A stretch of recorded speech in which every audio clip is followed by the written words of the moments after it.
Hey everybody, I finally made it onto YouTube and I can do live videos now. I'm so excited. Welcome to my recovery, my choice. And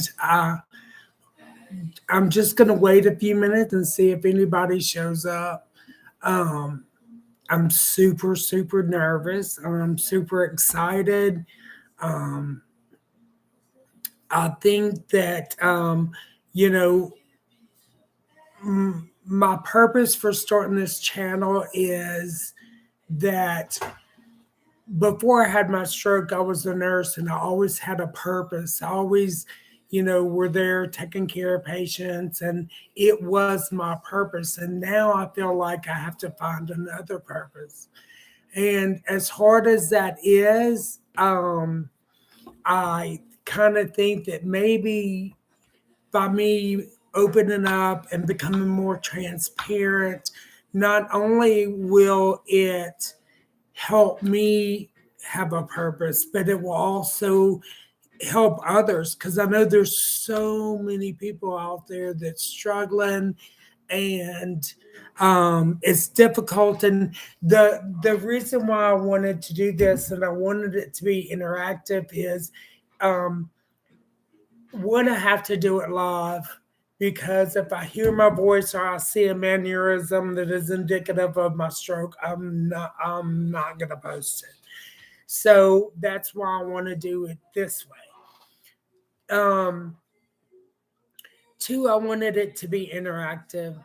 And so also I'm going to ask everybody who tunes in, whether you watch it live or whether you watch it afterwards, please give me some feedback. You know,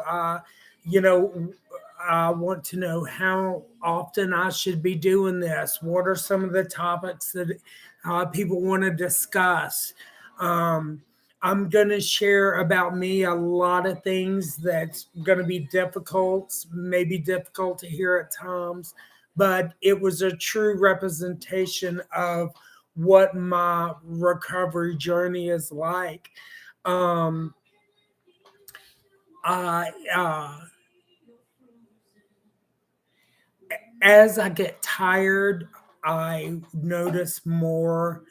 The fatigue makes it, in my head, things sound really good. And then when I hear them come out of my mouth, I think, oh gosh, that just sounds so crazy. But anyway, um, uh, I think I think I'll start with my story once again. I made a video for Medical City Fort Worth after 3 weeks of being in the hospital in their rehab unit. Um, But to start, my mother had a stroke and passed away a month before I had my stroke. Um, there was a lot of stressors going on. Work was really busy. I was a home infusion nurse, so I'd go in the home. I would start their IVs. I would access their Mediports, do their um, central lines, draw labs, and just do that typical infusion duties.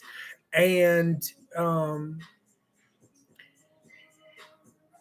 I was standing and talking to my brother-in-law at the time, and I had this pain in the back of my head like I'd never had before.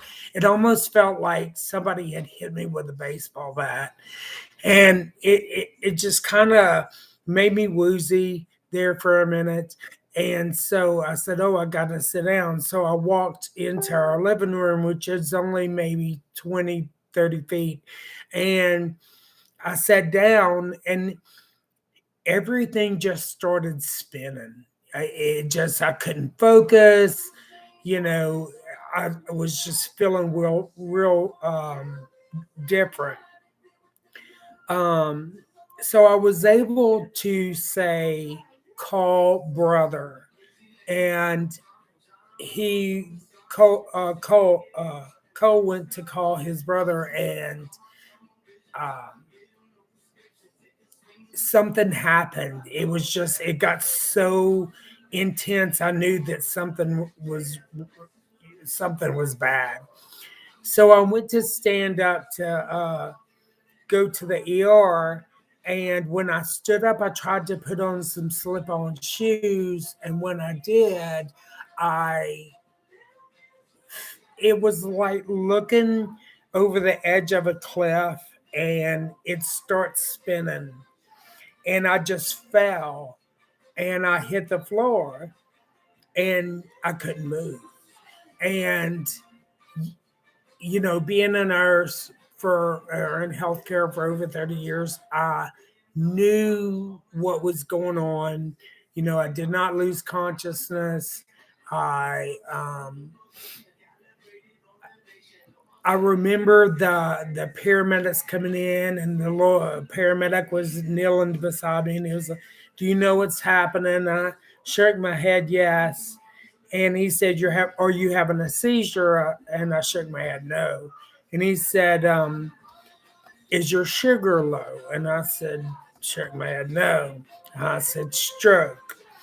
And so they couldn't get the gurney in the house, so they physically, I don't remember how many it was, carried me outside to the ambulance. And I remember laying in the ambulance on the gurney and seeing the reflection of the lights and seeing the little guy was sitting next to me. He was checking my sugar and, starting an IV on me and stuff. And that's the last thing I remember until I got to the emergency room. And I remember laying on a gurney and the lights in the room were off, but they had the exam light turned up, so it was like really calm and soothing. And I remember there were like these periods of lucidity where I would come back and I would have just this intense pain on my entire right side. So, and when the pain would go, I would sleep because they had given me all kinds. They had given me the clot buster. They had, I don't know what all they had done to me at this point. I was out of it. But I remember looking to the back of the room and I could see a figure and I just knew it was Cody. I couldn't see his face. You know, I did hear his voice once or twice, but I just couldn't see him. Well, the next time I came to, I was in ICU the next morning. I apparently slept that night, and I woke up, and when I opened my eyes, everything was double vision. I saw two of everything. I was scared to death. I didn't know where it was, and Cody was there, and thank God he was there because my speech was so slurred and you couldn't understand me. And if it hadn't been for him being there, they probably would not have understood anything I said. So, and fortunately, he knew my history. And so, I progressed, got stable, and then I went to another unit. And I guess it was my second day, they got me up, and I realized how affected I was. Um, I couldn't stand by myself. I couldn't move my leg. I couldn't move my arm. I couldn't talk. It was so slurred. Um, I had the double vision, and when you're in the hospital and you have one of the things with a stroke is when people try to ask you so many questions in a short period of time, it's so easy to get overwhelmed. And I just remember getting so overwhelmed and just being so thankful that Cody was fortunate enough to be able to be there. And, he provided me with such great comfort. And, and so I had the stroke in the pons of my brain. It's in the brain stem. My stroke was caused by cholesterol. Um, I was way I was allergic to the statins, the cholesterol pills. So I was waiting for the insurance company to okay this new injectable that they had. But before that happened, I ended up having a stroke. My cholesterol when I had the stroke was 280.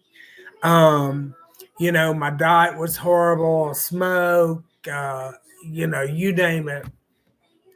So, so that was the cause of my stroke. That's something that, could I've stopped smoking? Could I've changed my diet? Yeah, I could have. But could I control having a stroke? No. And I had to think long and hard about coming on YouTube and putting my story out because there's always going to be those people that are going to judge you.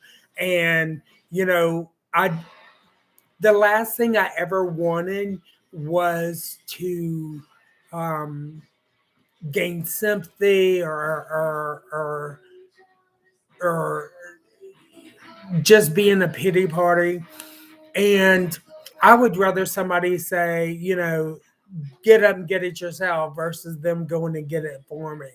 But that mentality right there has just made it so I don't I, I don't want to say easy because it has definitely not been easy, but it has made it to where I'm motivated because I don't want to stay stuck on where I was. I may not be 100%, which I'm definitely not, but I'm gonna get back there. So while I was in the hospital, um, I had physical therapy, I had speech therapy, I had occupational therapy. I had all these therapies. I was busy all day long. Um, and for those of you that have gone through a stroke, you know that time of your life you're so tired. You just want to sleep all the time. It's hard to it's hard to get that 100%. But in order to not stay stuck, that's what I had to do. I felt like I had to do. Then when I felt more stable, then I started having the thoughts of, oh my God, what's going to happen to me now? I can't work. I'm used to being independent. I tried never to depend on anybody for anything. And here I was broken. I had to have help to the bathroom. I had to get help bathing. You know, I had to have somebody cut my meat. I had someone to set up my tray. I couldn't fix a plate. I mean, it was just so devastating. And I just, in my mind, in my sick way of thinking, because I haven't ever had to really depend on anybody and I wasn't used to it. I started thinking where I would end up, and I started picturing like in this really nasty nursing home, and being in a wheelchair and my arm drawn and can't walk, and you know, and that was devastating. It was devastating to think that at this traumatic time, even though there was nothing that that Cody ever did or said that made me feel that way.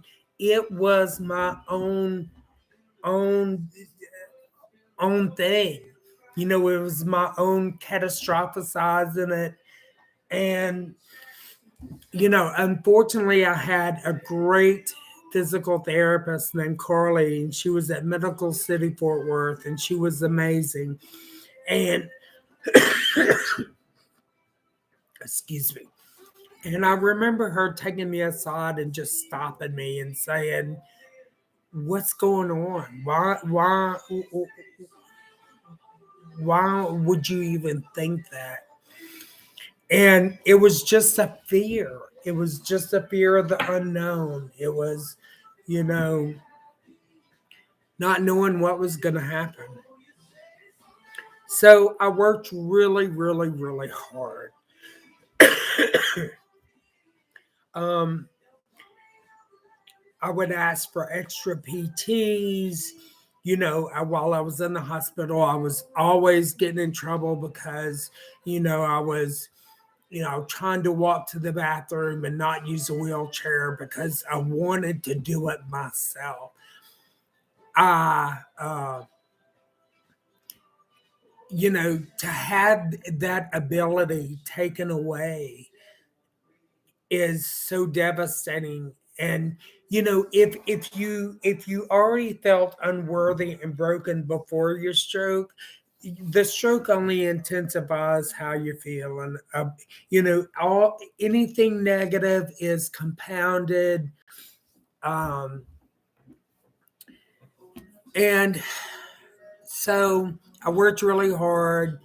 I asked for extra PT. If they asked me to do 10, I would try to do 15. Now, I had to get better. I could not be, anything I could do not to be dependent. So I really progressed. I do thank Medical City Fort Worth. I think they did an amazing job with the structure of the unit, and the staff that they had at the time were amazing. Um, so, I was in the hospital for 3 weeks. I got out of the hospital and went to an outpatient neuro rehab program where I went from February until May. So that was 5.5 hours a day. It was PT, OT, speech therapy. They had a neuropsychologist, um, and it forced me not to be lazy. You know, when you have the stroke, the fatigue is so bad, and you're so overwhelmed by it, and you just think, if I can't take one more step, I just can't. I can't do one more squat. uh, I can't do a simple towel glide, and that's taking a towel that they put on the table, and it just starts getting your arm to where it's not as frozen. And there's so many therapies that I had to do that I thought were just absolutely crazy, but they ended up being so effective.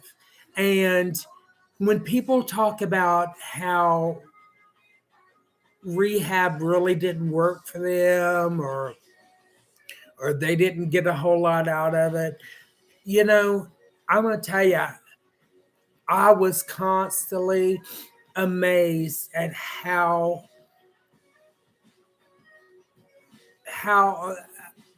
um, the results of it. And it took a while. Nothing was fast. No movement came back fast. But you know what? I just remember sitting there and just willing that finger to move. Just the slightest bit of a quiver that I could control. That was amazing. That was an amazing feat for me. And so, you know, so then I go to outpatient rehab, and then COVID hits. So, you know, I take COVID very seriously. I'm fully vaccinated. You know, I would tend to say that I was a little too cautious. I mean, I don't guess you could be too cautious because I've never gotten it, so I've been cautious. But um, I didn't take a lot of unnecessary chances. There would be days, there would be weeks that I would not see anybody except, if I was in the rehab program, I saw them every day and the other patients there. And I knew it was serious whenever quarantine first started and everything was shutting down, and it was kind of that paranoia set in. And I remember sitting on the sofa, and it was the judge in uh, Dallas County. And he came on and he specifically said that the outpatient stroke rehabs would continue um, during the when everything else was locked down because it was essential. And so you're sitting there and you're thinking, oh crap, this is really bad. So despite the quarantine, it was a mask. I ran on a treadmill. I did all of my workouts along with everybody in neuro rehab. We all wore a mask, but it was one of the most powerful experiences that I've had because um, you were surrounded by people that could understand. They may not want to talk about it, but they understood where you were coming from. And that's one of the main reasons why I want to do this is because there are so many people that don't have a good support network, and they don't have the access to things that you may take for granted. you know I never, I never thought about the mechanism of walking until I had to learn how to do it again. And it is a conscious effort every step you take. You have to constantly think, I have to kick out, I have to land on my heel, I have to push off with my toe. And when I don't concentrate on it, I will have my toes drag, and which is very disheartening. Um, I can't tell you how many times that's happened, and I've heard somebody around me, and it's embarrassing, but it's a part of the stroke. I'm trying really hard to work on my gait, work on my balance. Um, I've come so far. I still have an issue with my hand. Um, I can move it a little bit, but the tone and the spasticity is so bad that I can't write. I was right-handed. Um, my I've have such tone and spasticity on my right side that it just if it in the mornings it's really bad. It's very, very, very stiff. um I still have a problem when I look to the left, I fall to the right. um since I have had the stroke, I've had multiple falls. I've broke my shoulder. I broke my foot. I twisted my ankle. I can't tell you how many times because I don't have strength to. I forget where my foot's at, and I don't have the strength to put it where it needs to go. Um, I still have a lot of spasticity in my leg. Um, it creates a big, big problem for me. Um, but now I still have, despite my limitations, I'm very happy with where I'm at. Am I 100%? No. I still have balance problems. I still have a wonky gait. Um, I can't write. That that's one of the reasons why I'm doing live is because I can't write. Um, which is devastating. You know, it leads me to one of the catch 22s of applying for disability, and they tell you you can work. So I have put in probably 29 applications and got nothing. Um, and that's disappointing. But I know that, you know, there's a reason why I'm still here. Um, and I'm just really happy to be here. And it has changed me so much. And I thank all of those people that have been a part of my recovery process. There's been so many, I can't even name them. Um, but I wanted to start this for, you know, other people that are going through some of the same things, you know, feeling broken, being depressed, feeling isolated, um, feeling like you're less than and you just don't fit in. um, you know, it's hard to go out in public and have this gait that it's just embarrassing. And you know, I had to get over that and not let that become my prison and not allow that to is it is it how I want to be? Absolutely not, but it is what it is. At least I can walk what however I can walk, I can walk. And so I'm real happy with that. But I want feedback. I want to know, what do you think? You know, I've already had some some opinions of people think that my stroke was not that bad.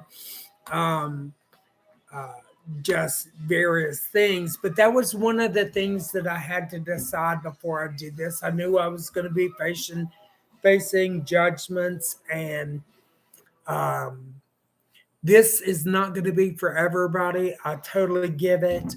And it may not be for anybody. Who knows? But it's for me. And right now, you know, it feels so good when I do speak and there is someone who has suffered from some type of a traumatic brain injury and they say it's helpful. So I'm just gonna go with that and hope that I can help someone. Um, I don't know if I can or not, but sharing my story, and I want to be encouraging and supportive of those that are less fortunate, that are not quite where I'm at in my journey, um, and maybe make their journey just a little bit more pleasant and know that there is somebody out there that understands. I'm not simply going to say, I know exactly how you feel, because there's no way you can do that. But I do have some idea of what it's like to be alone and depressed and sad and, you know, limited in what you can do. And yet, you know, the all the aspects of what it's like to have a traumatic brain injury. And you know, I want to take this time to thank all of the those that have been so amazing, supportive, texts, calls, video chats, you name it, I've got it. I want to thank you. It has, you know, really given me the energy, the to or the push to want to do something. Um, I'm very limited in what I can do, but if I can help one person, that's all that matters. And you know, trying to find a new purpose in life is real hard. So before you judge somebody, just stop and just think, you know, what have they been through? You never know. You'll never know. So till next time, I'm gonna try to do this. I think I'm gonna try it on Tuesdays and Thursdays at 3. If there's you know, anybody that needs, something, you can always reach me on Facebook. My name is Kevin Rawls, KEVIN, welcome to My Recovery, My Choice. I hope that you'll make your recovery your choice and know that you're loved and that you're special and there's only one of you. So, till next time, have a great day and many blessings to you.